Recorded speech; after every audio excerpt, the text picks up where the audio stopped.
Yo, this is KaeDee, And this is David. and we are the K&D Exchange, where we exchange music, and as a result, we exchange ideas, bridging the gap between old and new, with all original music produced by. Enjoy.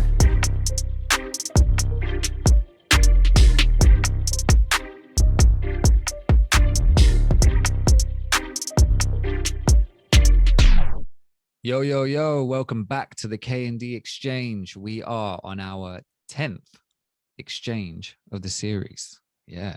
As we mentioned in our previous episode, we have switched up the format. So now we will be talking about one album per episode. So last week, at the end of last week's episode, David gave me an album to listen to. And then at the end of this episode, I will give David an album, and it will continue on like that. I was about to just jump straight into the album we were about to discuss, and I thought, wait, something feels a bit off here. I haven't even asked David how he is. But how are you, David? Bro, I'm cool, man. How are you? Yeah, all good, man. All good. New setup, new settings, new scenes. And new good, music as well to New listen music. to. Oh shit, yeah. New Bro, music. I cannot wait to get into this. I can't wait. Yeah, man. All right, cool. So let's just jump right in then, because that's the whole point of us reformatting this, is to get to the point. Quick side note: join us every Thursday on the Stereo app, live podcasting. Me and David will be going. Why did I have to think of that? Me and David will be it's in the name. Because I'm forgettable. Thanks, bro. K&D will be going live on the Stereo app every Thursday to discuss a particular topic. So we have a few that are already scheduled in on the app. You can listen back to previous episodes on the app as well. They stay on our profiles. We'll also be throwing those shows into the regular podcast rotation as well. But it's great if you get the app, follow us, and listen live. You can actually drop your voice notes in and be part of the conversation. That was a really fun part of it. We did our first live show last Thursday. It was great having people jump in and interact. Really helped move the conversation in kind of different ways, and everything like that. So a lot of fun. But yeah, that side note aside, David, what album did you give me to listen to this week?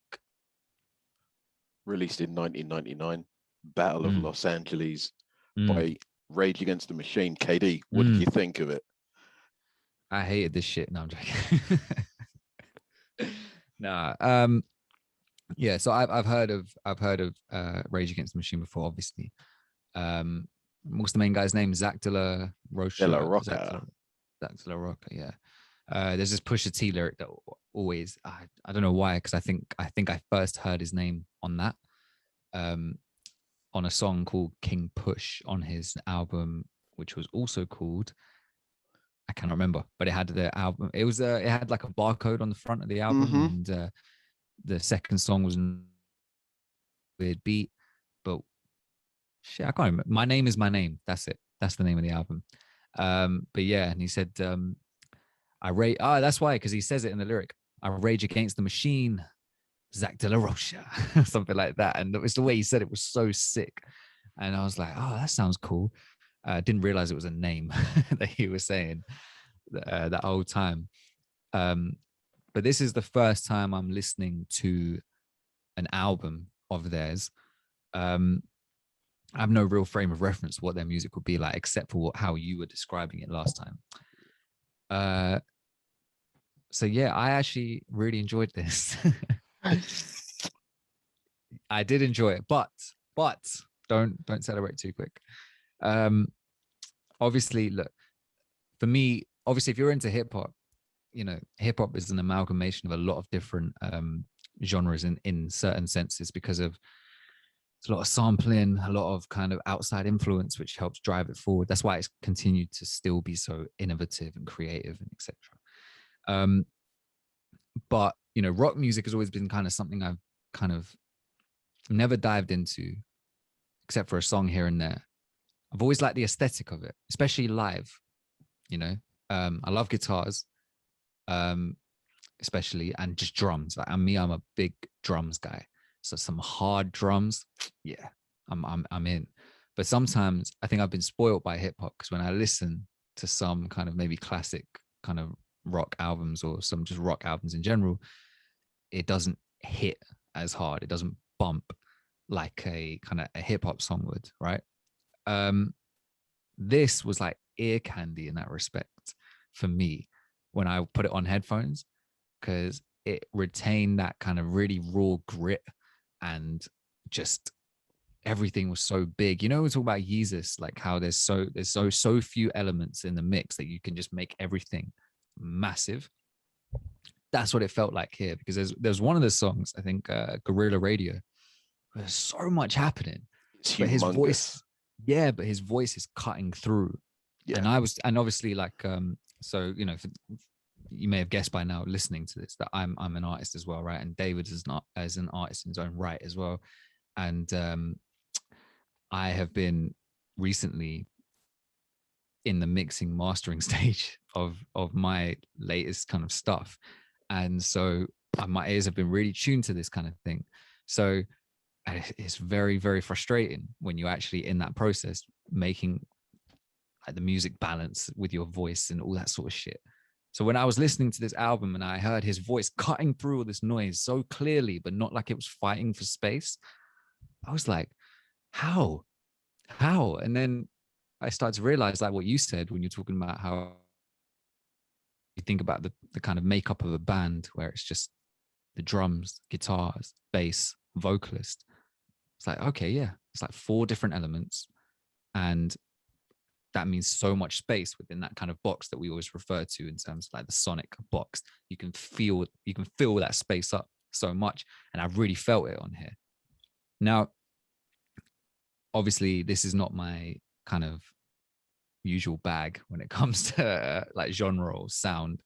I do like rock rap kind of hybrids, in the sense like I like Beastie Boys and all that sort of stuff.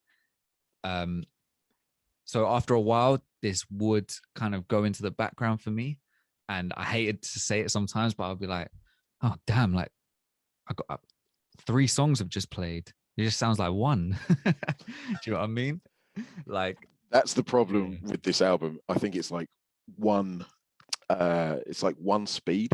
Like it's not very dynamic. The dynamism is in the bass and the guitars, whereas the drums and the vocals are very, very, they're very much like on the same similar sort of keel, right? And this is one of the things, like Brad Wilk, the drummer, he can play, like he really can. Like I've seen like live performances and stuff. Okay. You know, as in you've seen them live, or no? You have oh seen my videos? Goodness, this is the one band I mean, I might sell family members to go and see him. You know, I have artists like that too. Don't worry. Yeah, if I could see them, you know, this, you know, the dream band. But I just feel that like Brad Wilk, he just keeps it so sort of simple and doesn't really fall out of the box anytime. He's just always in the groove, always in the rhythm. Whereas the dynamism is in, you know, like Tom Morello playing the guitar, like in a lot of the songs, it doesn't sound like a guitar you're listening to, and that it's mind blowing. I've spent years trying to figure out like loads of his techniques, and I've got a few of them down. And he's an innovator, so he, you know, he was making at that point he was making the sounds for like 7, 8 odd years, and nobody else. There was no one else like him. And you know, now there are people like me who've you know listened to his style and you know can copycat him. But you know, he's a real innovator. And then like, yeah, I mean, I'm going to save the best for last. I mean, the reason I play bass is because of Tim Comerford, the bass player. Like, oh, really? Okay. Unbelievable bass player. He's just always, he just does what the song needs, and he never really deviates. He just does it, and he's got real groove and real tempo and real timing. Yeah. There's a few, and throughout this album, there's a few instances of real hidden like genius. So for me, one of the best songs on this album is Maria. Okay, interesting. I was going to bring that up. Okay, cool. Do you know what? No, I'm not going to steal your thunder. Shall No, we no, go track? sorry. Shall we go track by track? Because I might cover. I might say things. No, You I, know, I, twice. I was actually going to say I don't want to steal your thunder. You keep going because actually for me, I found it a bit hard to actually go through this track by track and kind of write stuff in because we were talking about the whole even keel kind of thing. Yeah. It was actually for me, it's like I forget to go and make a note like, oh, that song ended and that, but that's not to say I didn't enjoy it. It's just but I actually want you to break this down, you know. So go for it, man. Literally go off. All right, cool. Right. Let's start chronologically then, right? Let's go Cool. with Testify. So It's a great Testify. opening track. So yeah, it's big. It's sort of like Mm. it sounds like you're in a hurricane. Yeah. With that weird like delayed wah effect going on with the verse, right? But look, one of the main standouts of the song is where Zach De La Rocca says it's right outside your door. Now on live performances, he will scream, "The war is outside your door." So that will come full circle with the last song at the end, right? Sure. Okay. I just think that it's basically Testify is absolutely everything that Rage Against the Machine are. There are lots and lots of Orwellian references, especially when he says, "Who controls the past now controls the future. Who controls the present now controls the past." Right. It's very much like that 1984 kind of mantra there. So basically, what he's saying is, the powers that be are, controlling everything. Like you've just basically got to wake up. Yeah, for sure. And there's quite a lot of like haunting imagery. I'm just trying to think of the lyrics. On a bed of fire, I'm choking on the smoke that fills my home. Right. He's not talking about a literal fire. He's talking about, well, what I think he's talking about, like news and the media outlets just making everything seem terrible, but you're also choking on the bad news. You don't actually know what's really going on. And this is the thing about Rage, like they will ensure that they will they will let you know and inform you about different little things through the subtleties of the lyrics. For sure. Then we move on to Guerrilla Radio. This is basically Rage Against the Machine. This is what they are. Yeah, they hard, are man. Guerrilla Radio, man. Oh, it's hard. It's rage. It's the fact that they're saying like lights out Guerrilla Radio. So Zach De La Rocca is basically saying, listen to us. We are the like the pirate radio station. We will let you know what's really going on, sort of thing. Well, that's the feeling I get. And then basically, I agree. Okay, cool. And then towards the end, all hell can't stop us now. I mean, how are you not upturning tables and chairs and like, you know what I mean? Just elbowing the person next to you. Definitely, man. Yeah. Yeah, you're in the gym. You just, and your personal trainer, starts talking mess. Just barbell to the side of the head. Yeah, right. Yeah, that's good. Like kind of, it's good workout music. It's good pump music. It's good like, it's just. Yeah, it just has that grit, that kind of raw grit and body and just drive. Yeah, drive. That's the word I'm looking for. It's that drive that really just it goes through your ears into your head, deep into your kind of heart and your spirit. Like really, it moves you at your core here. Like it pushes you forward. Yeah. Right? That's what it feels like. It's really coming from here, Yeah. And I felt that a lot across this thing. So, but yeah, no. It is complex. This album was my gateway into Rage. So this is the first one that I heard when I was getting into them. Oh gosh. So it would have been 2002. Oh, okay. It's not too long after it released. Oh, but it felt like ages. I couldn't believe I'd missed the boat. Right. I was very, very annoyed at that. Because I think they broke up like not too long. Yeah, they broke up. 2000 or 2001. And then yeah, anyway, we can get to that later. But sure. It was a real shame because I was, it felt like I was almost like grave robbing. They were gone. Right. Yeah. Right. And I'm listening to their like music and loving their music basically. Sure. But yeah, man. And then we move on to Calm Like a Bomb. So the first time I heard this was, I remember I was playing, I played it really loud. I didn't know what it was. Calm Like a Bomb. I thought, oh wow, that's sounds pretty aggressive. And I put it on and it blew my Mm. mind. I'd never heard anything like it. Yeah. Hard as fuck, man. And you know, the bass with the wah pedal, I mean, it's just hard as hell. And Is then that the you've one where also, he kind of stops and not whispers, but like stops and, or is that the song before? There's a part where he just kind of stops and he's just doing his thing, like he's just whispering or talking. so it's in both. So Oh, is it? He does that in in both. Guerrilla Radio, he goes, "What better time than now? What better place than here?" Yeah, And yeah. then he'll scream like, "All hell can't stop us now." And then in Okay. this, he says, it's right at the end of the song. He says, "There's a mass without roofs. There's a prison to fill. Okay. There's a country soul that reads post no bills. There's a strike and a line of cops outside of the mill. There's a right to obey and there's a right to kill." So that's, you know, about police brutality. I don't really know what this song's about. Sure, yeah. All I know is it again, you know, when I hear it, I just want to just want to smash stuff. Yeah, right. You know, Sure. but it's a very sonically challenging song. I mean, it's just it to me, it just sounds like a fight and a riot. Yeah. And also that the imagery that's lent by Zach De La Rocca in this album, in this song in particular, you know, when he says a riot be the rhyme of the unheard, I mean the right to protest. Yeah, that's a hot You, topic right now as well, isn't it? Especially in the UK. absolutely right. Yeah. I mean, so the thing is as well, what I find with Rage Against the Machine is they're quite timeless, because what they're talking about 30 odd years ago Is is resonating still now. exactly, yeah. I mean, their first album came out in I think 92, and yeah, I think 92, and so that's Okay. it's 29 years old already. Right, yeah. But if you listen to some of the songs and some of the lyrics that Zach says, it's so relevant now. I mean, Sure. there's a song called "Know Your Enemy," and he says, "What the land of the free? Whoever told you that is your enemy." I mean, Yeah, it's that's pretty succinct. yeah, you know. But then yeah, like with this, Wait, that's what's the name of that song? oh, that's called "Know Your Enemy." That's off the first album. I was gonna say it's not on here, is it? Yeah. No. This is the third one. Yeah. Oh, okay.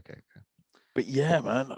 Within the, I want to a question I want to ask is within this. What? Okay, first off, what would you classify this as genre wise? I'd classify it as Rage Against the Machine. Okay, so it's kind of genre-less. No, but I mean, a lot of people will. Well, it gets, especially when you get to Mic Check and stuff. Mic Check, Maria, War Within a Breath.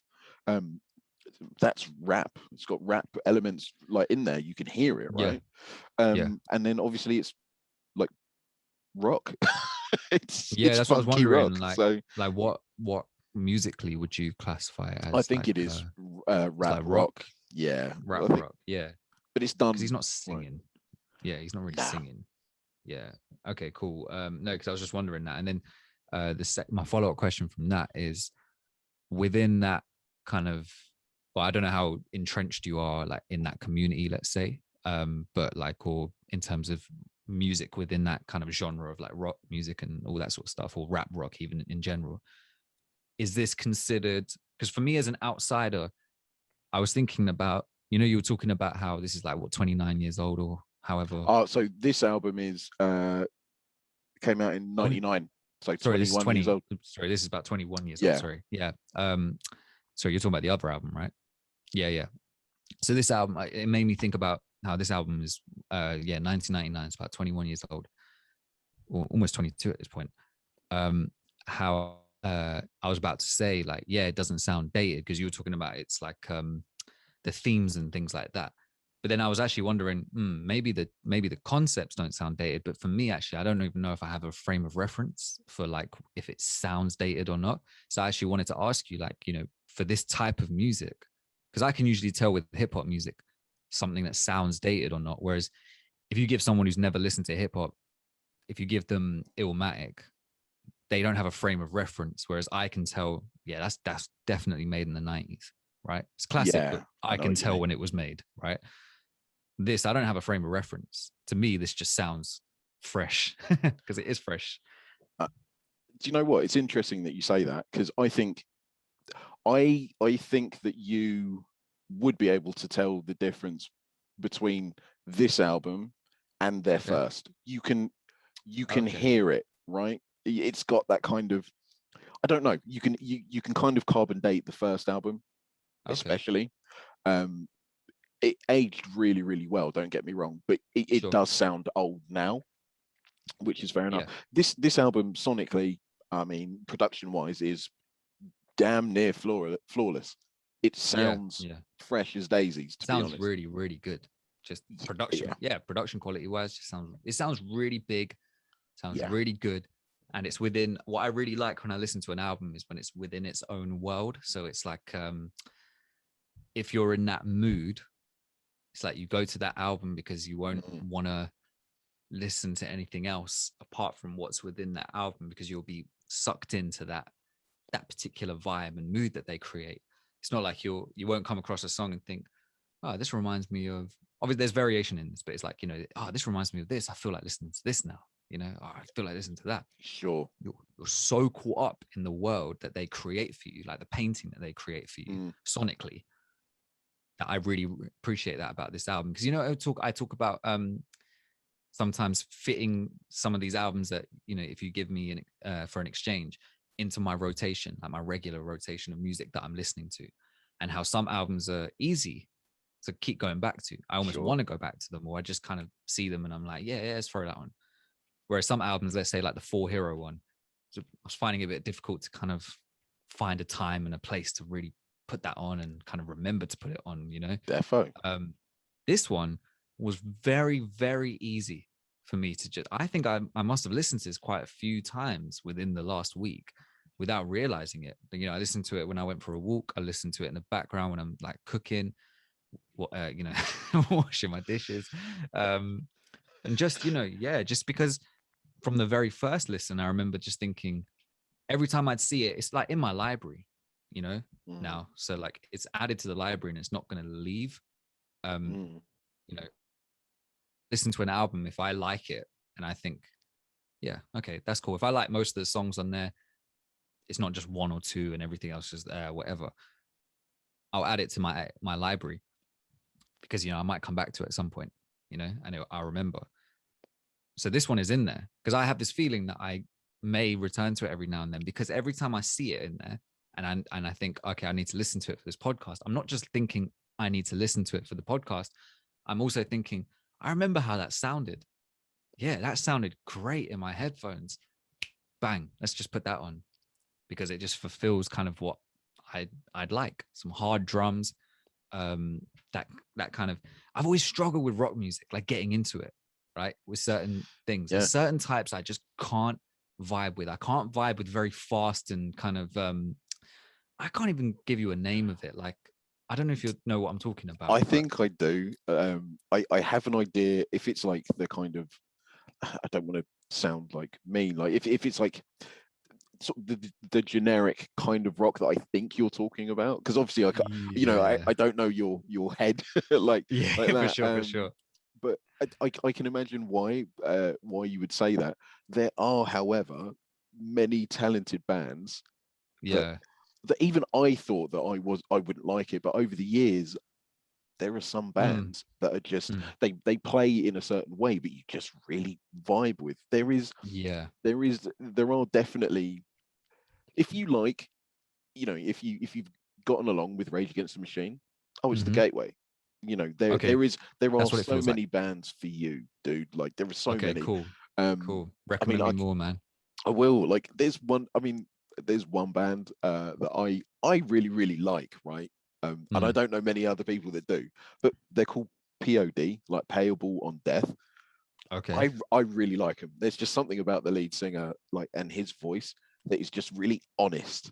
And I just really, really like his voice, right? Bit of rap, bit of singing. He's gotten better over the years. I mean, then the newest albums aren't so great, but they had like a peak in like the sort of early to mid 2000s. Great band. I really like them. But then like when it comes to harder music, I mean, you know, Slipknot, Killswitch Engage, like went to see them live, seen Korn Okay. live, Deftones. Oh my goodness, Deftones. You're gonna I've like the heard of them. Deftones. Oh, You're really? gonna Okay. like them. They've got a cool name. They So are. They take a while, but like honestly, sure. they're incredible. So there is something for everybody. Mm, And I do think, you know, when you start to sit with this album, I think that this album in particular gets better with time. it Um, feels like that. It definitely feels like that. yeah, It I feels mean, like it has a lot of depth, you know? Like even you just saying some of these lyrics just in the first few songs, and some of that is kind of not cut through to me because I'm not mm, cup kind of that kind of thing around surrounded by this kind of music. You know, it's like I'm still very kind of tuned into the music right now and not to the deeper layers of what he's saying and sure. stuff like that. You know, I have to really read the lyrics for it and things like that. Mm. And another thing is differentiating as well between the songs and between like what makes the guitar on here great compared to the guitar here and This is stuff the like that. thing. Yeah, Yeah, I have to tune that's my the ear to thing. it. Yeah, I can't expect someone who's new to hip hop to understand why Primo's scratching sounds better than the average person scratching, you know, and you know, why these kind of taking a sample and chopping it up like the way RZA does is different to some random guy in his kind of home studio doing it. You know, there's like certain levels and layers, but you take it for granted that your ear is tuned to that. So you notice the differences. So for this, I'm very fresh to it. Like for me, someone could be you when you it always intrigues me when you talk about like the different bass players and how the bass playing on this is really, really good. And then the guitar work on this thing and stuff. And I'm thinking, like, yeah, it sounds great to me, but I'd love to be able to get to that point where I can tune in and be like, yeah, I know why it's really good. Do you get what I mean? For real. Yeah, But that will come with listening to, but for sure. yeah, that will come with listening to other like rock bands and stuff. But Mm, also, I think that you get elements, you get crossover in hip hop, right? for sure. And you get like different guitarists playing in different bands and stuff like that. I mean, Mm, you can sort of, you know, a good guitarist, you know what the guitar sounds like, right? You know what of course, yeah. a metal guitar sounds like, a rock guitar sounds like. You can Yeah, differentiate yeah. between that and Latin and flamenco and Spanish guitar, Weirdly, right? yeah, I know like what the difference is kind of between Yeah, it. Even if I might not be able to put a name to it, I'll be like, that's that's yeah, like what you just said, that's a flamenco thing. That's yeah. like I love the like Latin stuff as well. Yeah, man. And Like yeah, you listen to Carlos Santana, for example, yeah, and like yeah. you're just like, oh My well, dad used holy to play moly. that a lot. Yeah. Honestly, I mean, he was great. One of my favorite songs was Black Magic Woman. Just to get Mm, the guitar, oh my goodness, amazing. But the thing is, when with Rage Against the Machine, what allured me to them, because I was kind of on my like guitar journey, I guess, like guitar and bass journey at that point. sure. Tom Morello doesn't sound like any guitarist at that point. Doesn't sound like Okay. anybody that was out there. Just nobody did what he did. He was a complete Interesting. maverick on his own. Sure. And that's what also made this band so super unique. Like his techniques, the little tricks and little you know, guitar licks that he do. You know, he can Mm, play like really complex like jazz chords and stuff like that. for But sure. then he can just play the 4/5 note like stomping rock riffs. You know what I mean? He's, you Right. know, Yeah. Yeah. Yeah. a completely yeah, he was amazing. He was a guitar hero of mine, Okay. for a very very long time. This is the And guitarist in this Rage in Against Rage the Machine. Machine, Rage yeah, Against the yeah. Machine. He was really like innovative. Like there was no one like him, and people Sure. who listened to him and who loved the band were so sort of. They're like, oh, Tom Morello, he's the best. You know, you Right. Right. felt so sort of protective of him because he's a Mm, stand up dude. Um, okay. but yeah, Cool. man, like I'm glad that you know this album it's got levels to it as well. Like there's Sure. Break it you know, down. just to come back down because this is your exchange and I'm just hijacking it because you No, know no, I'm it's mate. cool. I think this is a good part of it because you're very, very familiar with it, and Oh I'm coming man, in. I'm coming in very. This is, I think, in this for this particular exchange, there's an even bigger kind of gap to fill because I'm fresh to this whole genre as a whole, right? You haven't given me like a weird hip hop album to listen to or anything like that. You've given me a weird other type of album. So, but it's hit me in a certain way that I really want to just kind of I can feel myself going back to this and it really, really building and growing on me, because I love even the production value on it, right? Yes, top draw. So exactly. So, you know, I think a good part of this is like your familiarity contrasted with my total freshness with this. So yeah, man, take the floor, like break it down, because you know I've made like very minimal notes here, because it's like because of how fresh it is. I almost didn't know what to say apart from hard. This is hard. This one's a bit more chilled out, but not really. I love it. I love it. Yeah, slightly recognize this song. Don't know why. You know, Oh things like man, that. You know, like Mic Check. Why I don't know why I feel like I've heard Mic Check before. you might have. Do you I know don't know if what? I it's don't know that many samples people. or Yeah, yeah. What were you gonna say? I don't know that many people that have heard of it, like outside of Okay, listening to the album. sure. I think Okay. that one that's just him flexing, basically. Right, yeah, yeah. He's just It's a bit saying, more muted, right? Like it's a bit more compared to the first three songs. It's like musically a bit more. It's still hard, but it's a bit more relaxed, even in its tones. Like the sharpness isn't there, right? Because when I think of this album, I think of sharpness as well sure, as big yeah, body. So it's got the whole frequency range in there. mm, You've got the deep bass, you've got the drums everywhere, and the cymbals and guitars, like that high end frequency mm-hmm, spectrum, is all there as well. But it's not too much where you're like, oh, this is hurting my ears. It's like clarity, kind of an air, you know, crispness, not mm-hmm. not not over sibilance and stuff like that. And so contrast with when Mic Check comes in, it's a bit more kind of it's like soften the edges of the high end, you know, a little bit in terms of the Yeah, sound, if that and makes sense. it gives it depth because you just got the Yeah. bass and the drums. Like you got the Yeah, bass with and the like the mid X. yeah with the wah anyway, and like so this is Mm. what I referenced a couple of episodes ago with just making two notes sound really really flipping cool. Right. Oh yeah, yeah, yeah. It's in this song, just two notes, Mm-hmm. and it's my favorite two notes ever. I think it's like I F feel you, sharp man. E F sharp. I That's it. feel you, man, because I get it. I get why when I listen to it, because I'm like, why? Why? It's so simple. But then Yeah, it happens all the time with music, because like people will say like actually over complexity is not always the best route to go for, in like, you know, obviously enjoyability, but also just great music. Like simplicity actually sometimes is harder to do, because as an artist you get caught up in your own head, and that's you what I almost feel like said. yeah, Yeah, you get the imposter syndrome where you think anyone could do this. You know, what's yeah. going to make it different? I want to make it complex so that people know that I've actually done something. But actually, You're you already know, doing something you're unique already by doing something. just being you. Yep. That's the point of Yep. music. For sure. It's very very subjective, isn't it? I mean, Mm-hmm. you released an EP last week. I did. Yeah. Nice little plug there. I did. Upon Shameless reflection, out plug. now. Listen, I had to put it in my I had to put it in my hip hop um playlist like immediately. Like, I'm shamelessly bigging you up. I was so That's cool. impressed. It's not just because KaeDee's my boy that I'm doing this. Like, genuinely, it's good shit. Listen to it. Anyway, that's Out enough. now. Available everywhere. Spotify, Apple Music. Yeah, man. But Upon reflection, KaeDee. Yeah, sorry. yep.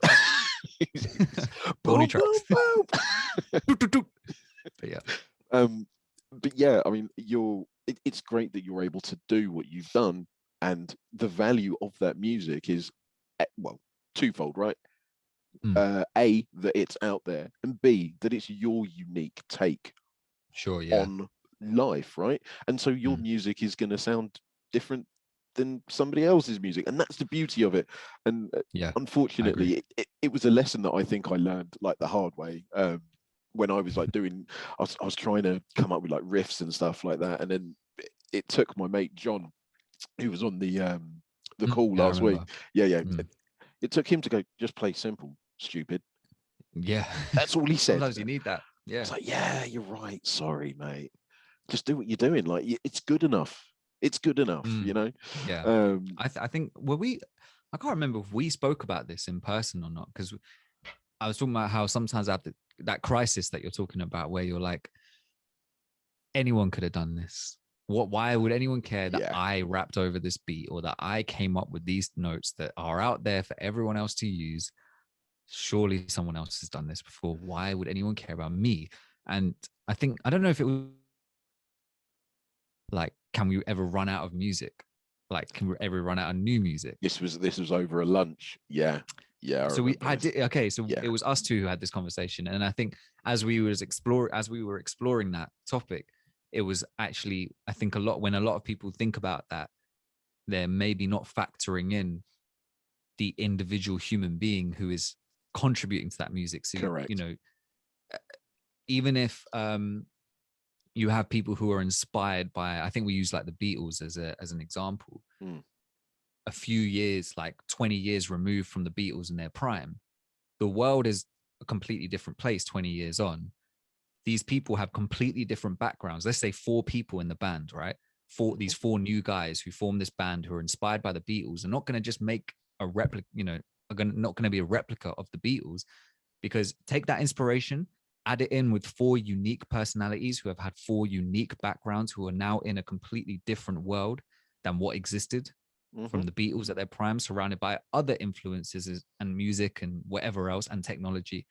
All these different factors come in and they create something different. They create a different perspective. So it's not like, yeah, there are some cases where you're like, this particular artist just feels like a cheap version of this artist, or, you know, but that's usually down to them not really putting themselves into it. They are just, as you'd say in hip hop, they're just biting, right? They're thinking, if I replicate that person's formula, maybe I get the same success.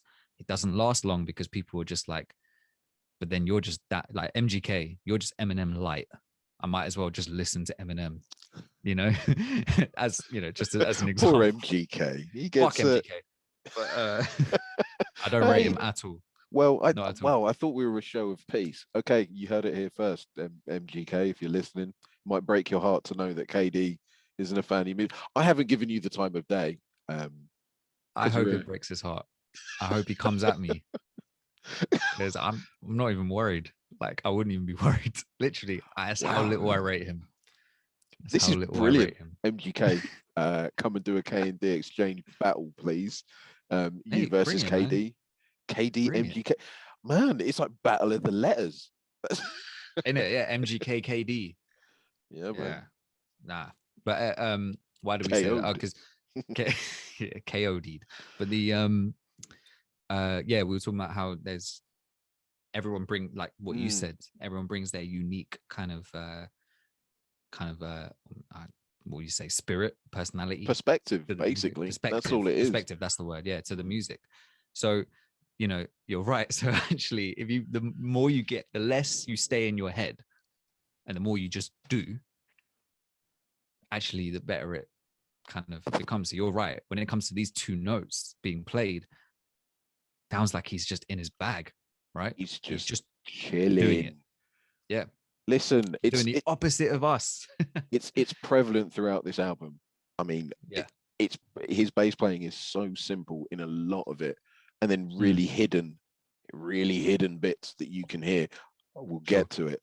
So, oh goodness, so we've done mic check. Also, another thing that I like about Rage Against the Machine is that they leave mistakes in their album.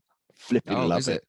Yeah. So there's it only little minor things, right? There's like in Born as Ghosts, there's like a bass note or a couple of notes that aren't played like as loudly as others. You can tell he's just not caught it right.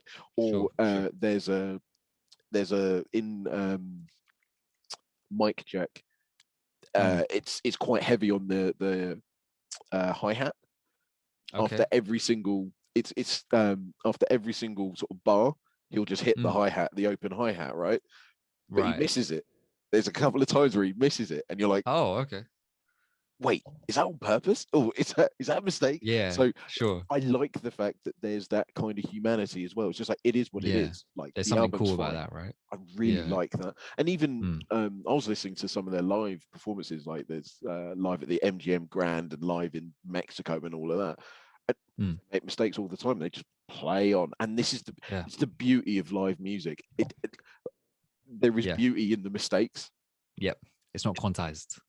It's just, you know what, sometimes they play a bit early or they do whatever. I just love it because it's not meant to be polished. It's not meant to be, sorry, it's not meant to be over polished. It's not Sure. meant to be perfect. And, people do make mistakes. They get carried away, lost in the moment or whatever. Of And course, that's yeah. fine, right? That's beautiful. Exactly, yeah. That's Um, fine, yeah. and It's part of being human. well, that's the thing. I used to put so much pressure whenever I'd go on stage. I can't miss a note. I can't miss a note. Sure. And there was one, I think I've only ever had one perfect gig where I played everything. And that's quite hard because I was playing hundreds of notes. But Right. but that's quite hard. But then I just started, why am I being like this? Like, I'm not a perfectionist. I'm not, Yeah, I'm not.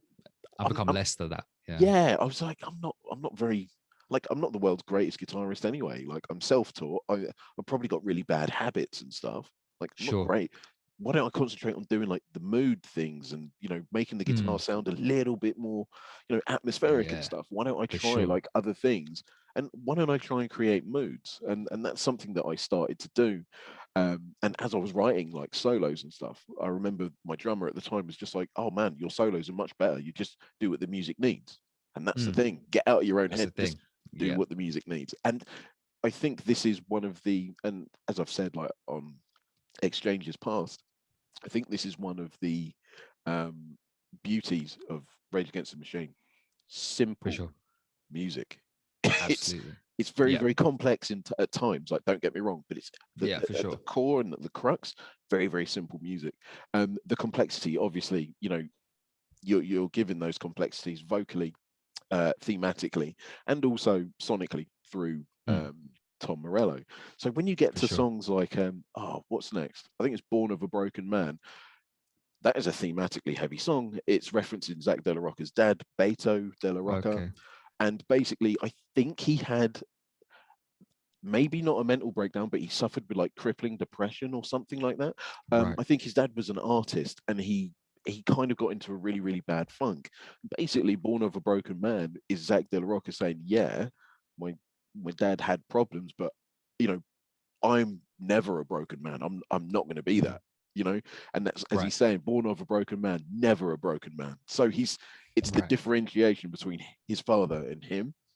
And also that song is very much anytime I get new speakers or headphones, that That's goes on like to your number test. 10, because the first minute of it is just wow. I mean, Yeah. it's got this very very kind of empty kind of feel throughout the chorus. Like, I one of the biggest tropes in rock music is like and Korn made this really really sort of famous, right? They would have the sort of melodic verses, and then the super heavy choruses, super heavy.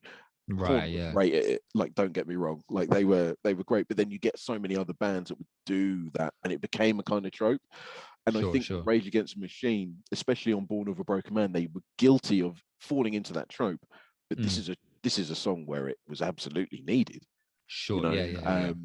Just because it's a trope, if it advances, like you said, it advances the song or advances yeah, the movie or whatever piece of art it is. It's like, well, you it's know, a tool, and it yeah. tells a story. And I you mean, I can't always just decide what's going to be a trope. If enough people keep using it, then it becomes a trope. But if it works and it's used, it's like, I think trope gets a bad word sometimes. I mean, I do it to myself. I always think of it in a bad way. But you're right, it's a tool. it follows a trend, like, Yeah.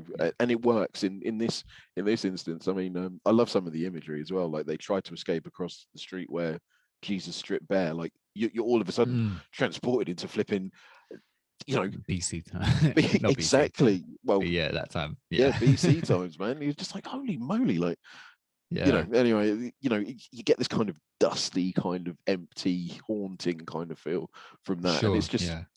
it's just awesome. Oh goodness, what's next? Is it? I'm going off mine. Born as Ghosts. Yeah. Born as Ghosts. I think this song is about impoverished children. Okay. Um, yeah, the hills find peace like armed God's post. So he's talking about a location. I think he's talking about LA, safe from the Right. screams of the children born as ghosts, safe from the people that are born in poverty. Sure. Um, and I think that this is a cry to help people like that. You know, they're born. You know, Rage Against the Machine are from Los Angeles, and when you think LA, what you automatically think Hollywood, right? And you think of riches and stuff like that. And And what this beaches and album stuff. is, Yeah. the Battle of Los Angeles. This album is saying that the real battle is actually the gross inequality, and these songs are like stories of that. Sure. Yeah. Yeah. Right. Because it will also come back in the next song, Maria. But just sticking with Born as Ghosts for now, you know, we it's a call to arms basically. It's just saying we need to feed our kids. Sure. I wonder what he'd Which you make now. think Yeah, go you'd on. think wasn't something we had to put in front of people, you know, like make clear, like we need to feed our kids. Yeah, Like, man, let's come on, talk to man. Boris Johnson about that. You don't care. It takes a I, footballer to make him yeah, do anything. I You don't. don't care. Yeah, it's crazy. It's crazy, that kind of thinking. How is that something that you have to fight for, protest for? That's it. And that's not a given in your society. Kind of says a lot about your culture and your society, and yet we try and big ourselves up as if we're so progressive against the rest of the world. Don't know about that one, bruv. That's it. And this is why this album is so relevant and so fresh to me anyway. And necessary, it sounds like. Oh my goodness. Well, yeah, then you get to the next song, Maria. It's about immigration, illegal immigration. I mean, it's Okay. just, I mean, whenever I think about this song, I just think about that piercing, like, chord that Tom Morello plays. It just goes throughout the verse, and it just makes Sure. you think of the well, it just makes me think of the unrelenting sun, and it's just like, you Okay. know, that heat. That's what the Yeah. sun must sound like. Like Right, if right. you could equate sound to the sun, it's like, oh my goodness, What goodness, interest there? That's interesting. and then you know the lyric starts off, the sun ablaze as Maria's foot touches the surface of sand, and you're like, oh my goodness, like all of a sudden you're in like the Arizona desert or whatever the locale is, you know. Yeah, yeah. But yeah, it's about illegal crossing, and then basically it's about this lady that has to basically put up with shit for minimum wage and basically gets abused from you know, Right. American sort of workhouse dude. Like, it's horrible. And basically he's just, you know, putting himself in that position. He's telling the story of this poor lady, Sure. and For you don't sure. really get a resolution apart from numbers of That's not always wrists. how it happens, is it? Like Yeah, in real life, like, you know, there's not always a happy ending to this sort of stuff. It just that's it. happens, you know? Yeah, I think her And story ends when he says, "I am nothing, no one, nobody, no more." fuck me, that's Wow, sad. wow.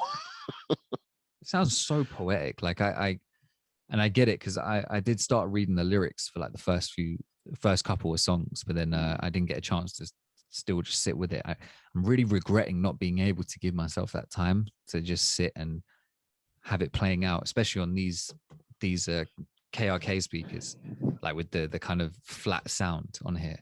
Because for those who don't know, if you have a studio, you tend to get these speakers that are called flat monitor speakers, sorry, and basically they give a flat response, so they don't have any bass enhancements.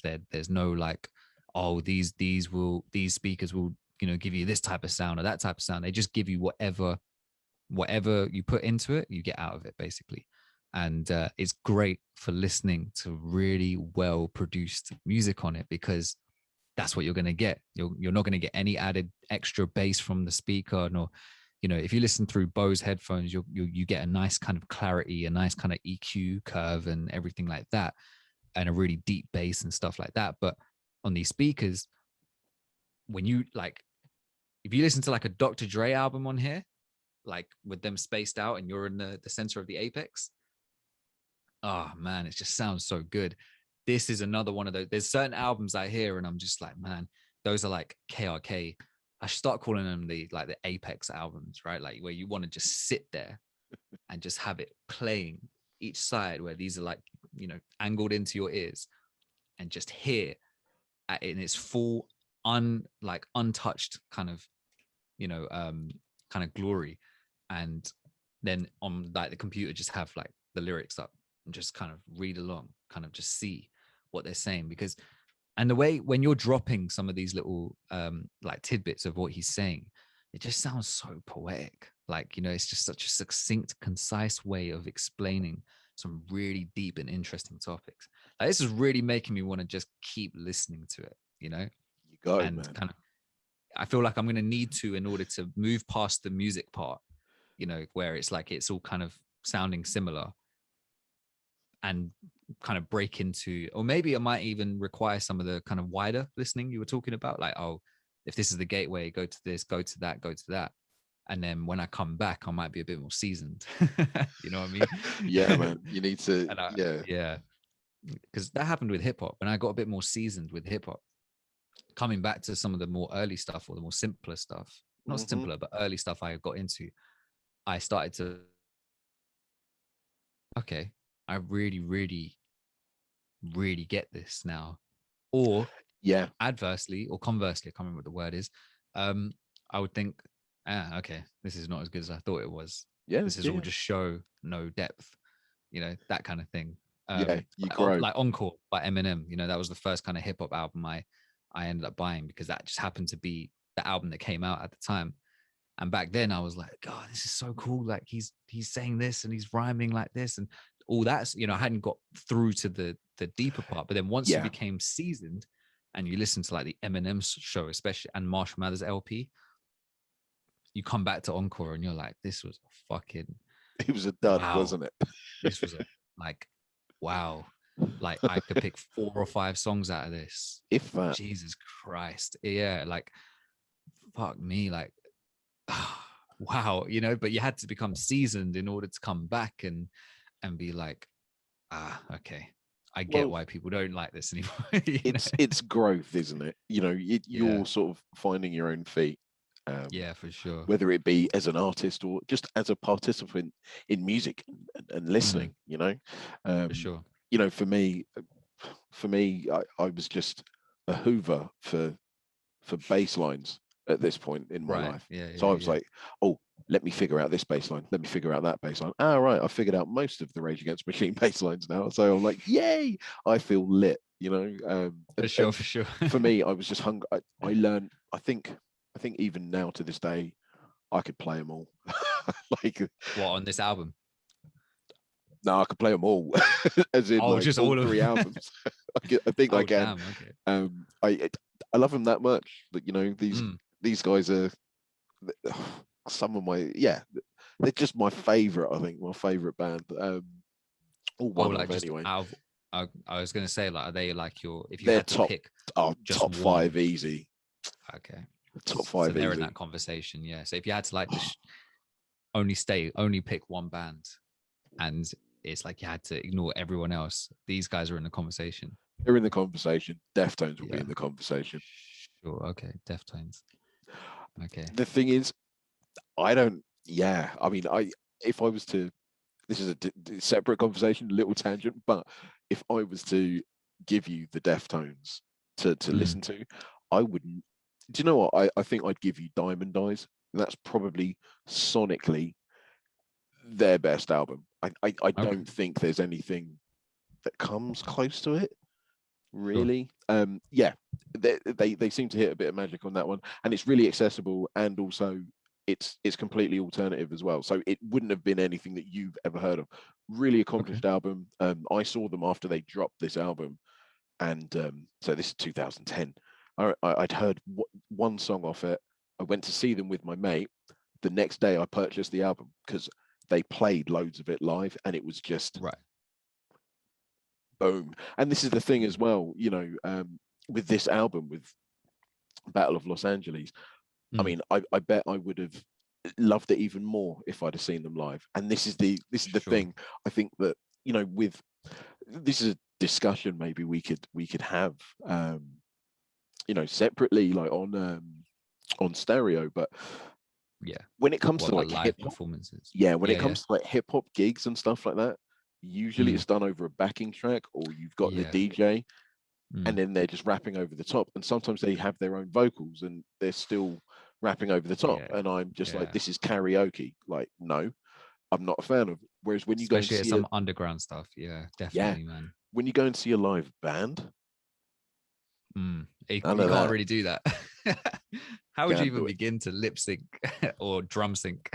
Can't do it. Imagine. You Yeah. got to play it live, and that's the beauty of seeing like live shows. I mean, Yeah, for sure. Definitely, man. yeah, like genuinely, live rock. There's nothing like it. I've seen people live. Let's say, I think maybe like if I'm at a festival or if I'm at somewhere where there's just somewhere where someone's playing, and I'm always like, man, I just love the live sound. I love the drums, love everything that's happening. And then sometimes, but then I have this. For me now, I have this. What would you call it? Always have this feeling of if I go and listen to it, like the song, it's not going to hit the same way. You know, that's built into me now, right? Yeah. I just, because it's happened so many times to me, and actually, there's only been a few times where watching something live has made me actually appreciate the original thing, especially within hip hop. Actually, even like that does happen where it makes me appreciate the songs more when you hear them live. But when I saw Jay-Z live for the first time, I think from that moment, before that, I was not as big a Jay-Z fan as I am now, right? Like for me now, it would do it. fucking love Jay-Z. Jay-Z is like my top 10, right? I've seen Jay-Z 3 times live, and he's never disappointed. He's such a good live performer, and I can't figure out what it is. Even watching his Fade to Black DVD, where it's like him performing his apparent retirement at the time concert for the Black album. My brother wasn't a big fan of Jay-Z, but he just happened to be in the room watching that film, and he was like, "Oh, I'm kind of starting to get it." And I was like, "What? Really? You're just watching a DVD of like his performance?" There's something about him performing it, right? Yeah. Which is, you're not even there, but yet there's something about. Is it the way he's delivering it? Is he a bit more energetic on stage compared to the more relaxed approach? You know, because I started to pick out lyrics. Yeah, like, that's the thing. I was picking out lyrics and the flow patterns, because on record, like he's a bit more relaxed, and it almost sounds like a bit like he's lazy, like he's just talking. But then when he does it on stage, you're hearing everything he's saying, and you're like, right, that's a sick line. And then it's like another one straight after, another one straight after that. Fuck, you're hearing how the words connect to each other. Bang, bang, bang. And then you get the book, and he breaks it down for you, and it just all, adds up to that. Like, that's me with other forms of music, especially like rock music, when there's like a lot of heavy drum work and guitars and stuff. Hearing that stuff in person, I'd never feel like I could replicate it going to Spotify or whatever and trying to find the same song, especially older music. It never just doesn't hit like the same way sometimes. True, man. I don't know if I'm just spoiled. I don't know if I'm just spoiled by the newer technology, the newer kind of soundscapes that are so much more crisp and deeper bodied, or maybe I'm just not playing the old stuff loud enough, because there is like a loudness difference, right? Like it's different times though, man. Different EQs, exactly. Different tech. Like it's It's gonna sound, unfortunately, it's gonna sound dated no matter what. If you're listening to, I don't know, like Curtis Mayfield or like Marlena Shaw, it's gonna sound old because it is old. It is old, for sure. Unfortunately, never going to be able to see them play live, and that's the thing. Live element can't be dated, right? Like, if it's live now, it'll probably sound like how it did live back then. Correct. To an extent, right? Correct. So I find a lot of the funk stuff like really still bumps, like the Parliament Funkadelic stuff still bumps, and I don't know what it is. And I'm just like, why does this sound like it could have come out now and had the same clarity and funk detail? Is wonderful. My brother is obsessed. Like, listen, loves that shit. Oh, has he heard of a band called Snarky Puppy? They're like a funk experimental jazz band. Like, there's like loads of them. Anyway, okay, they do some funky stuff. Like to the point where you're listening to it, and somebody's just like asking you, like, have you been chewing a lemon? Like, what's up with your face? Because you're you're like this. You've got that scrunch face and that neck snap, which just indicates greatness. It's just funk. That's why I think that's why that happens in hip hop as well. It's like, if you've got the stank face, then it's good. It all stems from that. Yeah. I've never really heard another form of music where it's like you don't really give jazz the stank face. No, you give drum and bass though. You get some good I'm sure, yeah, I jungle can drum and imagine that. bass. You just you get the hood up and you're just like, Yeah, but it's the quicker kind of stank face. yeah, man. Gun fingers. But yeah, man. Oh, back to the album. Yep. Right. Okay, Maria, we done that. Voice of the Voiceless. This song is about oh my gosh, Mari. Oh, something or other. It was a Black Panther, and I think was Okay. wrongly imprisoned in like 1981 Okay. for a murder, and he's still in Sure. jail. So he's pissed off about that. You'll never silence the voice of the voiceless. You know, like we ain't forgotten. So, you know, and I think that Rage Against the Machine were active participants in like trying to free him. Okay, that's cool. I think that, yeah, like Mari something, or I can't remember his name. For sure. Yeah. And then what is it? Ashes in the Fall? No, New Millennium Homes. Yeah. Just about capitalism. I mean, this is one of this. Like this is a song that I mean, you get the rock rap elements in there. Yeah, I just yeah, it's I'm just trying to think of the lyrics now. A fire in the master's house is set. Yeah. So I just love the fact that it sounds like a riot in the chorus. Sure. It's pretty on the nose when it comes to its themes. Again, just about capitalism, new millennium homes. It's 1999. You know, mortgages are through the roof. People's wages aren't going up. It's another trap, basically, that for sure. You know, the Western society has thrust upon its populace. Of course. Yeah, man. And then after that is Ashes in the Fall. Yeah. What did you think? Break it down. What did you think? Literally, I off the top of my head, I can't really remember it. So it's got that weird, like almost alien soundy high pitched guitar bit over the top. Okay. Yeah. And then you got the bass line going do do do do do do, just this malevolent kind of plodding like throughout. And it's I mean, a culmination of basically the song for me, Ashes in the Fall, is basically instead of snowflakes, it's just, you know, ashes of a ruined kind of world, you know. For sure. You know, it's kind of it's heavy. I genuinely don't really know what it's truly saying, because like the lyrics are kind of you know what, let me call them up, because these lyrics are always ones that sort of confuse me a bit. Sure. So let's go song facts. It's cool how well, like, in and out, you know, all the different parts of this album. It's just cool, like how like familiar you are. Like, because when I love it when people break down albums, because it adds more depth to them that maybe you, when you listen, you didn't really pick up on. Like, so for me, but this album, well, to me, this album felt like it had depth. I just wasn't seeing through it because I was still at the top level with the music, you know, that kind of thing. I had to dig deeper. But again, you know, we do this in like 1 week, so you know, didn't have a chance to dig as deep. I've sat with this for 20 odd years, mate. Exactly, yeah. You know what I mean? That's the thing. Like, you know, we were talking about music to be murdered by, and you were like, what? Like, how are you calling up the lyrics to what I'm talking about in the particulars? Because, like, you know, I'm like listening to it all the time when it came out, you know, that kind of thing. And I'm like, I was talking about before, like using it to practice and to spar, like Eminem's like the teacher, right? So kind of similar to what you were talking about with like being able to play all the bass notes, like bass parts of all 3 albums. For me, it's just like, okay, well, when it's time to practice, okay, what a lot of Eminem albums are in the rotation. Okay, what am I using today to practice? What's my practice sheet? And then it's like, all right, go through the whole album. I know, or just pick out songs, you know.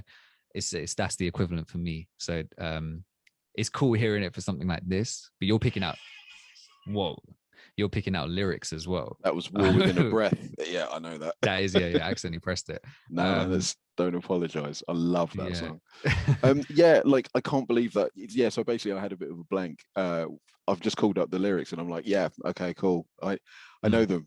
A massive hands pressed on the rocky window, like ghosts of progress dressed in slow death. Damn. I mean, How'd you come up with that stuff? honestly, feeding on hunger and glaring through the promise upon the food that runs slowly in the aisle. A massive nameless at the oasis.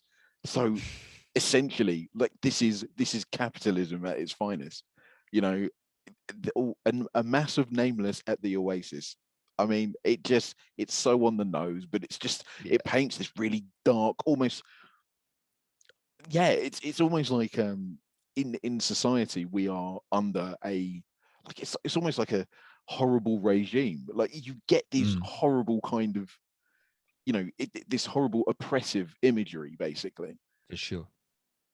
with what we're living in, and they're talking about it 20 odd years ago. Has it changed? Why are these guys still so relevant? Yeah.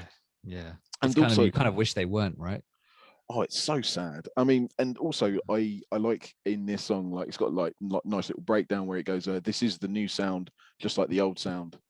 And that's, I think, the cyclical nature of war. Right. Basically, like especially in America, every president's had a war, right? Well, from the 90s onwards, because the Gulf War started in, oh blimey, 1990 or 89 to 91. Okay. I think, I can't remember. Sure. Bush, and then you had obviously the Iraq War, then you had Afghanistan, then here we are, It's just a continuous kind of yeah. cycle. So I think it's a reference not only to the cyclical nature of war, but also the way in which the news outlets tell us that news, the way in which we're given information. Again, it's all cyclical. Like take politics, for example. Like here in the UK, like to me, it just sounds like it's just going round and around in circles. It doesn't sound it. No one's telling me anything new because nothing's changing. Like there's no progress, right? That's it. Yeah. And then later on in this song, it says, "Listen to the fascists sing, take hope here. War is elsewhere. You were chosen. This is God's land. Soon you'll be free of blood and mixture. Seeds planted by our forefathers' hands." That's talking about. I mean, that is talking about like flipping slavery. That is talking about like current immigration. Yeah, come over to this land, come over here, like it's fine, you'll be safe here. Then they're treated as second-class citizens and stuff.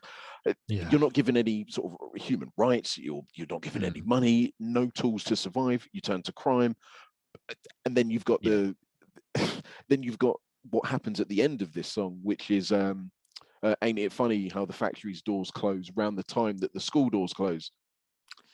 Right. Wow. Oh, hold so on a much minute. concise, kind of succinct depth. Oh, here we go. Yeah, ain't it funny how the factory's doors close around the time that the school doors close, around the time that the doors of the jail cells open up to greet you like the Reaper? It's still so relevant. I mean, how? It's amazing, and it's got lots and lots of depth. I mean, the lyrics. He is. So you want to talk about rappers being poets? This guy's a poet. I mean, yeah, I can tell. Yeah, he's what is really his background? Because I saw a picture of him and he's got like dreads and stuff, or at least I saw it in the picture. So, like, what is his background? Mate, like, I don't know anything about him. All I can tell you is he met Tom Morello at a like spoken word gig. Right. So, and also I think he went to Harvard with Tom Morello, I believe. Oh yeah, you mentioned this. Yeah. And yeah, that is literally the length and breadth I can tell you, because there's not that much out there, and I've not really. Oh, okay. So maybe there is loads and stuff out there about Zach De La Rocca, but I purposely haven't looked, because I think that his music, the poetry, like that's kind of what I like to know him for. Sure. So yeah, I know little bits about his life and stuff. Suffered racism, moved around a bit. His father was an artist. He's of Sure. mixed race, mixed heritage. That's what I was going to ask. Did you more so? Did you like? What's his like racial identity? What's his like Well, heritage? if only there was a handy tool. I don't remember Yeah. right now. But yeah, he's mixed, right? I mean, I just saw his picture quickly when I was on Genius, and I was looking up the lyrics, and I kind of got that vibe. Yeah, man, he's he's awesome. There you go. He's born in California. Mm. So his father is Mexican American, Okay. with some African and Sephardi Jewish heritage, and his mother Okay. is Mexican American as well. Okay. So Interesting. It's from the okay. It's an interesting mix. yeah, man. Cool. Yeah, it's yeah, honestly, he is a very, very sort of driven and angry individual. Yeah, but I can tell. they all were. They Yeah. all were. In their early For sure. shows, normally the drummer will sit at the back of the stage and will face the audience. Yeah.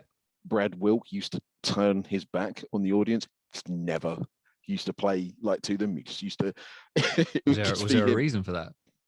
He he he just was nervous, Oh, apparently, okay. but also that he kind of didn't want to see anyone. Like he just Sure. wanted to play You his just wanted to music. play. That's it.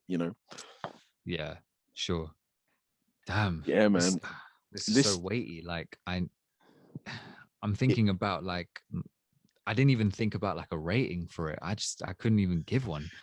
Like because I felt like I mean I know we've talked about if you give a rating it can always change, yeah. but it's like I was just thinking to commit it at this moment in time. I was thinking, what would I? Oh, we ain't done War Within a Breath yet. Oh, have we not? Okay, shit. Sorry. No.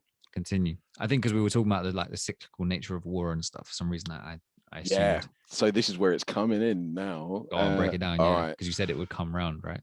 So War Within a Breath.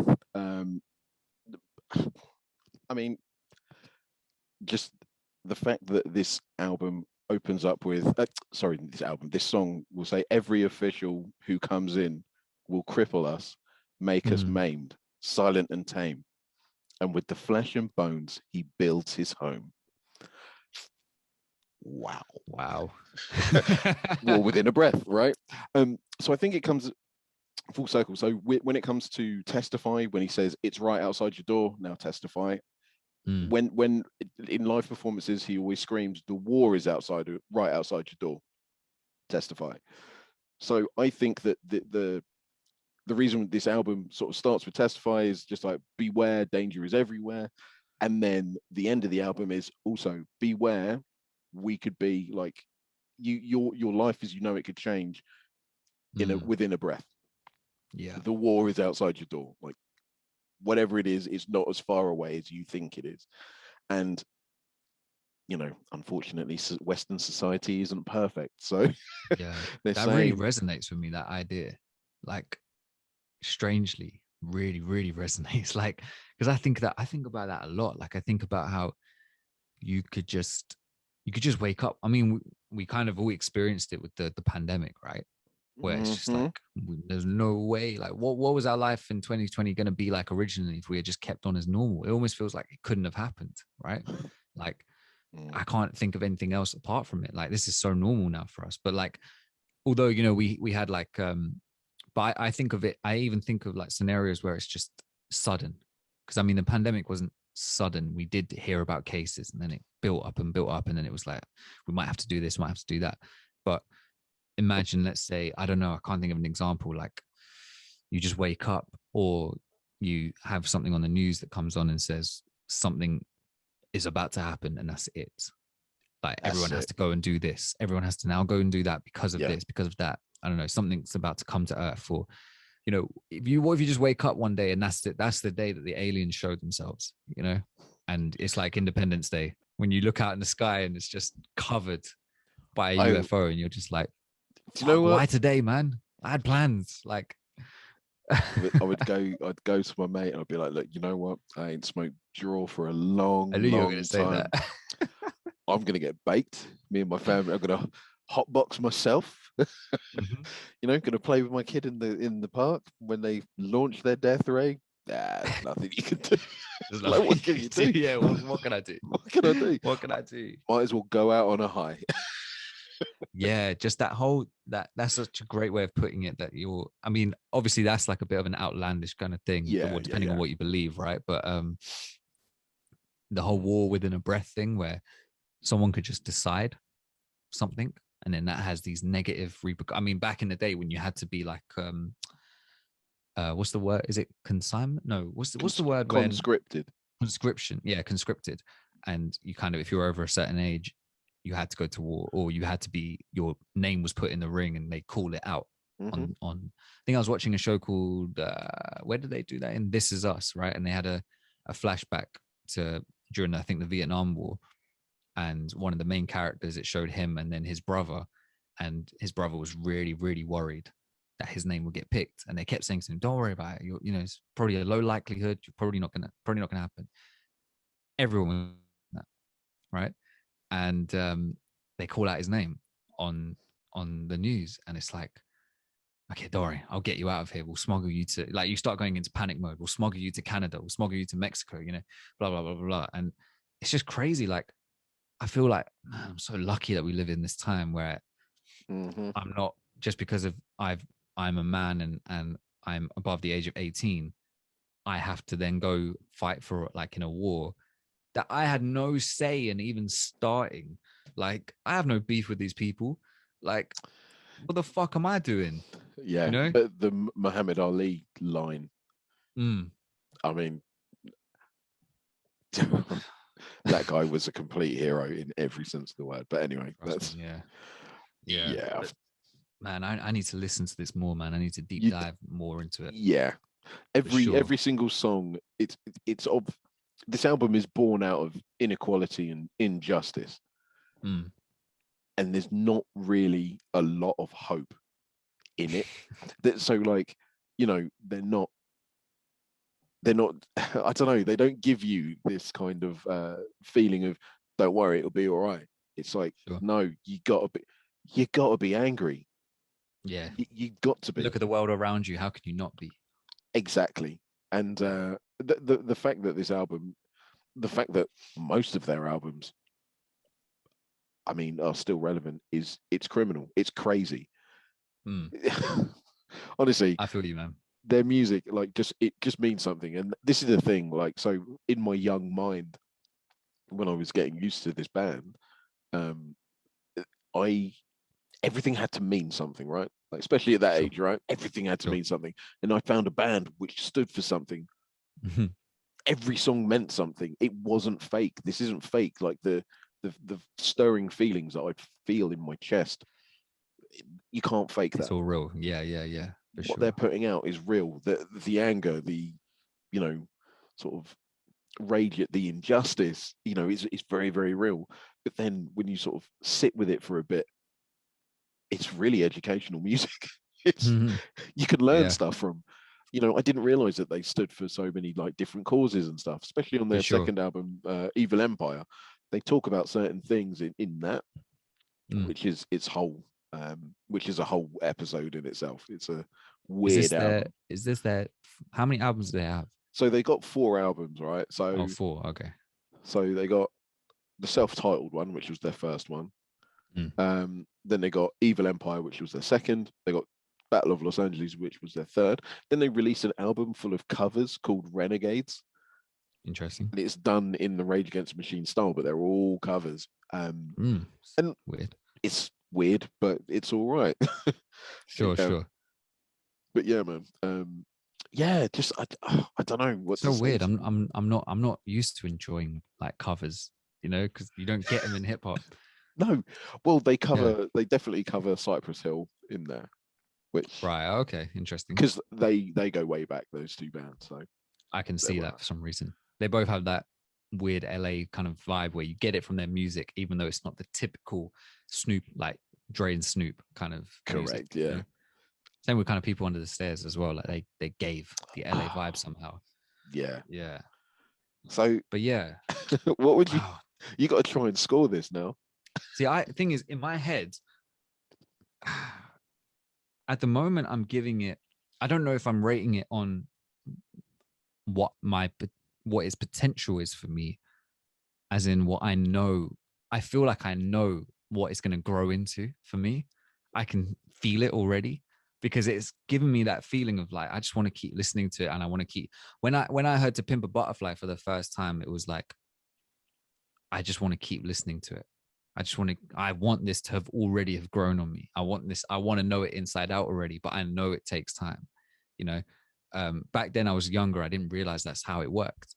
Now, through that experience, I'm hearing this and I'm thinking, this is similar. I can feel something's there, but I'm so fresh and new into this world. I need to do a bit of seasoning. I need to do a bit more digging, right? So, And so bro, be honest then. Like, give it like your score right now. Let's revisit. I'm never gonna let you forget this. So, yeah, that's fair. That's I'm true, never actually. gonna let you. I'm never gonna let Rage Against the Machine go. I'm just not. So we'll come back to it. Don't worry about it. I'll give it a 7 for now. I wanted to give it an 8, right? It's cool, But I'll give it a 7. bro. Anything over 4.5, I'm over the moon. I thought you would hate it. Nah, man, like this actually has that darker, raw, gritty kind of drive to it that I really sat with me, you know, and sat well with me, I guess. And yeah, I just yeah, it did blend, like some of the songs did like blend into each other for me, and I couldn't really pick out certain things and certain themes, and I'm not accustomed to the way that the lyrics are coming across and stuff. So I like, you know, it's a new world for me. But still, even just from a music perspective, forgetting all that other outside stuff and just from a enjoyability perspective, yeah, I could put this on, man. And it was weird. I didn't realize when I was listening to it, it would hit me every now and then and be like, whoa, you KaeDee, you're actually listening to this, you know? Like this is playing in your kitchen right now. This is playing in your headphones right now. I haven't given it a car test yet. Like I don't know. I haven't given it the whole like drive around, you know, Calm I like haven't a had a bomb. reason to. Calm like a bomb. Just Okay. play that in your car loud. Okay. All right. I'll play it next time I need to go somewhere. I Watch the haven't needed speedometer just go. to. Yeah. Yeah, that's the thing. I've never played that kind of music in the car before, so I wonder how it would feel. But yeah, man. Top 5 from the songs that stuck out to me, I did like. I mean, there's no songs that I didn't like really. Cool. I would have to go with probably the first 4, I think. See, I'm really trying to remember them. Like, I'm really trying to remember. Like, I definitely remember the first 3, and then mic check because it was different. So that might be why I'm picking the first 4, and then after that, it kind of started to blend a little bit for Yeah, me. sure, man. Sure, that's But fine. then I think Maria came on, and I think that one then stood out again. And then I was like, so I would put that one in my top 5. I'm expecting this top 5 to change Yeah. once I get much more accustomed to the project.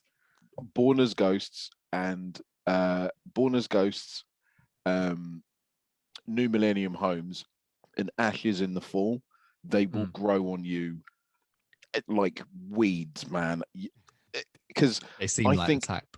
I think I had basically I think I'd selected those songs as my favorites off the album. Sure.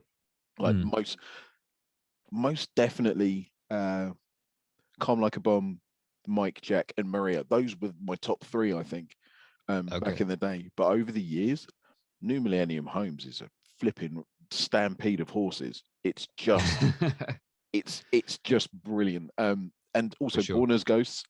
So there's something that I've figured out over the years and why I love this song. So basically, the bass line throughout the verse are the exact same notes as the guitar plays in the chorus. Right. See, just let that Yeah. let that sink in. I'm gonna listen and think about that as I'm It's listening to it. That and I seems like a don't know very why subtle thing. I don't know why I love it. so much. Sure. Like, I love that bass line now, Sure. because Sure. it's genius. Yeah, and also like one of the, I think what makes this this band so good and stompy is that they use a lot of like open notes. So when I say Okay. open notes, they're just playing the string, like especially the bass Okay. player. He'll just he'll down tune to drop D, and he'll just play open notes, and they sound humongous. And that's why Right. on Born as Ghosts, Mm, it's just filled with bass. There's that sure. song is just, it's just, you can hear the drums, you can kind like the guitar sort of like overlaid over the top. It's got this Yeah. weird kind of sound on it, but then it's just this thick layer of pure bass, and it's Right. all like three open notes and a bended wah note, and you're like, whoa, it's hard to decipher, but then you realize that it's the same notes as the chorus. It's cool to listen to anyway. And I think. that's on the Born as Ghosts. Yeah. Yeah, sick. All right, I'm gonna listen to that probably as soon as we wrap up. Actually, I'm gonna listen to that with that in mind, Cool, man. because that feels like the kind of subtle thing you wouldn't pick up, you know, because yeah, the differences in sonic kind of, even just sonically between the bass guitar and another type, other type of guitar, you might not necessarily notice that, oh, they're playing the same thing, especially on a different part of the song. Do you know what I Yeah. mean? Like they've flipped. So that's interesting. See, this is why we need. This is why we do this, right? This is why we have the breakdown. This is bridging. This is fully an embodiment of bridging the gap. This is Oh, what bro. I've been looking for. Yeah, man. Oh, you wait, man. Sick, man. You're getting Deftones. You might get. I'm You looking know, forward to that actually. you know how you were saying that you want to sit in your apex, in your like most perfect placement. Yeah. There's a Slipknot album called Volume 3, Subliminal Really. Verses. Listen, sonically, it is the best they've ever sounded. And they did that back in 2004, 2005. They did it with Rick Rubin. Yeah, actually, I'm aware of that actually, because my mate who also produces a lot of the music that I make, he's got a very wide range of music tastes, and he's a self-taught guitarist as well, so he listens to a lot of that stuff too, and say he'll show me stuff from that every now and then and be like, Yeah. oh, I know this isn't your kind of thing, but listen to the sound quality and listen to the way they do this and the way they do that. I've always found it really, really interesting. And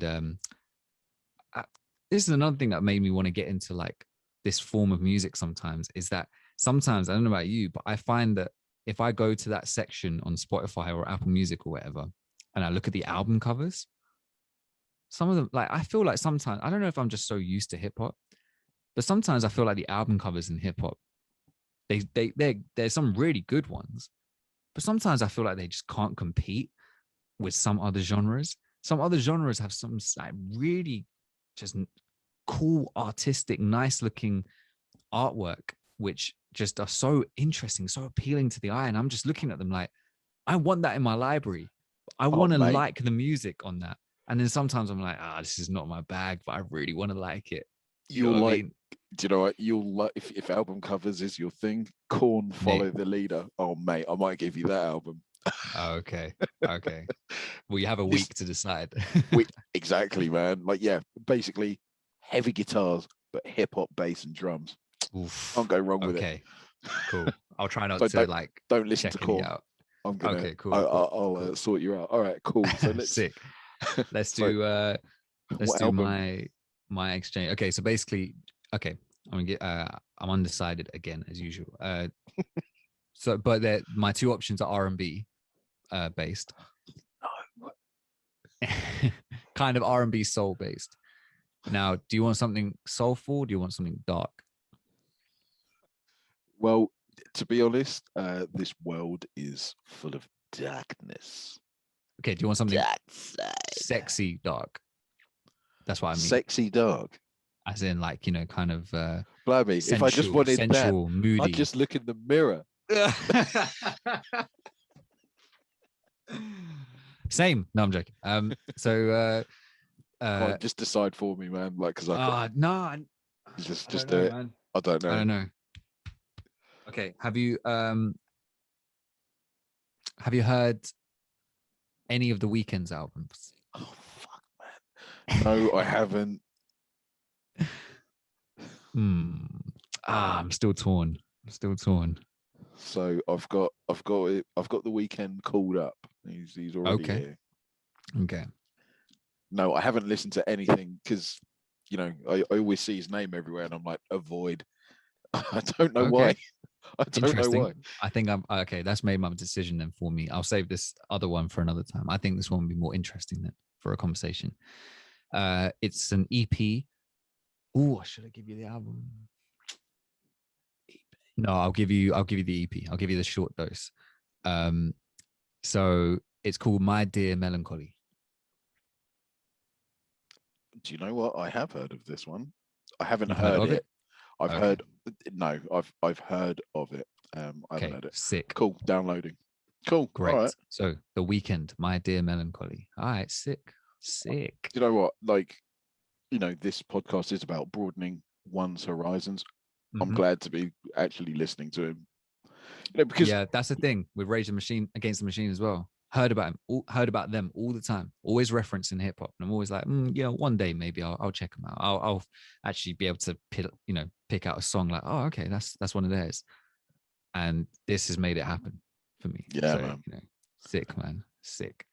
Although, yeah, one question that we could discuss though: would you class Zach De La Rocca as an MC?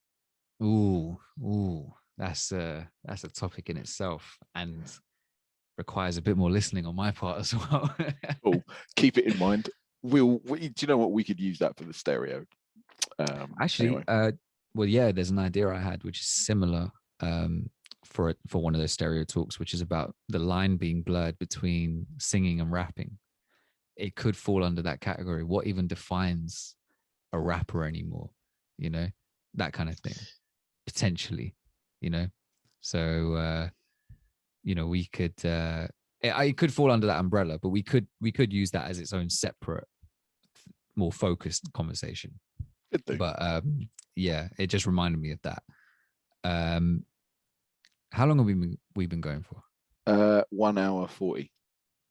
Damn. Okay, I thought it'd be a bit less than that, but yeah. Well, we're gonna. Okay, so this just shows that we're just gonna fill the space no matter what.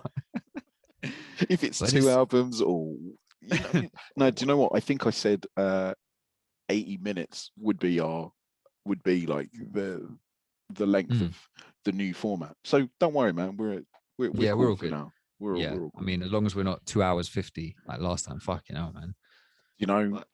Mate. But to be honest, a hell of an episode.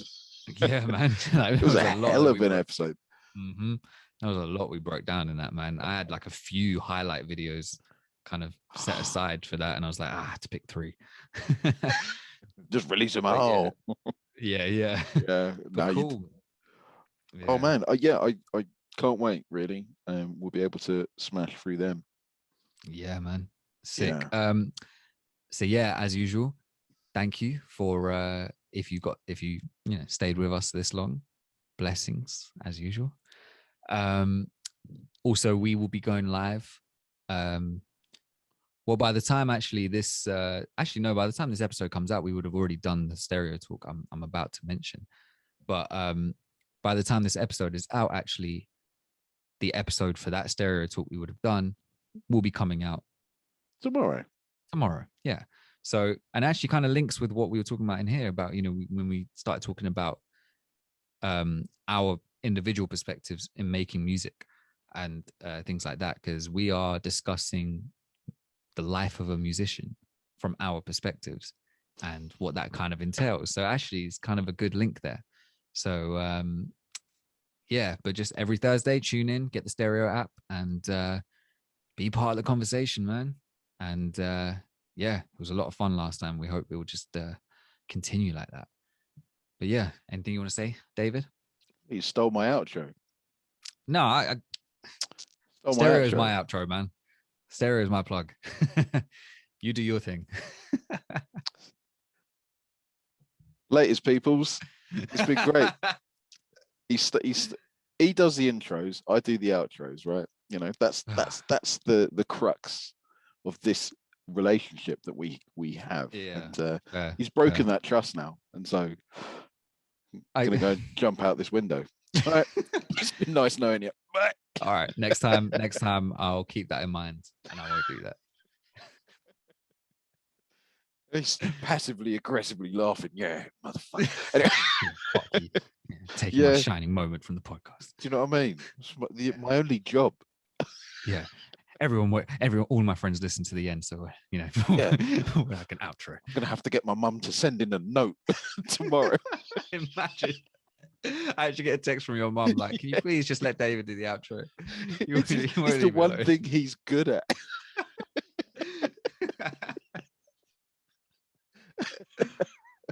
Oh man. Oh, sorry, dude. That's cool. Peoples, join us on stereo. If you don't want to join us on stereo, interact with us. We're there. Mm-hmm. We're on YouTube. We're out here. We're on YouTube. We're on Twitter. We're on the old tweets. We're on the old Insta. Come on now. We need you. We need your support. But no, thank you very much. Feedback's been great and you guys are amazing. So yeah, man, looking forward to next week where we review the weekend.